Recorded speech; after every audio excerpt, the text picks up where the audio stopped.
Prime Minister Kamala Persad-Bissessar is denying that her government is seeking regime change in Venezuela. But she stopped short of saying whether she recognizes Nicolas Maduro as president. She insists energy security is the priority, but with relations with Caracas under strain, critics warn that Trinidad and Tobago's plans to tap Venezuelan gas may face new obstacles. Doris Polo has this story. In Washington, D.C. A boisterous welcome for Prime Minister Kamala Persad-Bissessar, greeted by much of her cabinet at Piarco International Airport upon her return from the U.S., her first diplomatic mission since winning the April 28th general election. She celebrated news that Trinidad and Tobago had secured the support of the U.S. Secretary of State for an OFAC license to develop the Dragon gas field, framing her administration's priorities as tackling crime and strengthening energy partnerships. But the bigger headlines came when she rejected claims her government is seeking regime change in Venezuela. There's been no discussion about regime change.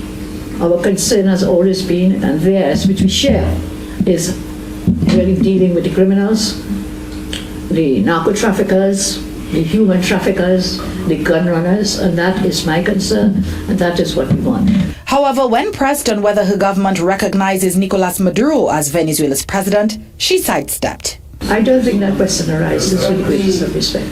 And while she insisted there were plenty ministers ready to lead talks with Caracas, Persad-Bissessar stopped short of confirming who will take charge. We have several people. We have our Minister of Foreign Affairs. We have two ministers in the Ministry of Energy. And of course you have me. I've just returned, so give me a moment to breathe the oxygen in Trinidad and Tobago, and we'll take our steps forward as we go, and we'll let you know. The Prime Minister struck an optimistic tone about cooperation between Trinidad, Venezuela and the U.S. But analysts say the reality is far more complicated amid bruising rhetoric between Caracas and Port of Spain. The other million voices are really irrelevant to this international access to resources of Venezuela. The situation about whether or not you want a change regime is really not that important when you consider the U.S. major concern is accessing as much of those resources to benefit the U.S. economy. One regional activist has argued that the government has already weakened ties. I think she have damaged the relationship between Trinidad and Venezuela and Caribbean people because she did not consult with CARICOM.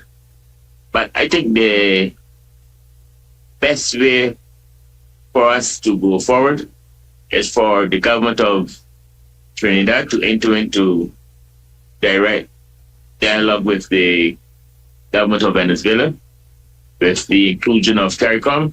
And an international relations expert has warned that despite her refusal to say so outright, engagement with Maduro's government is inevitable.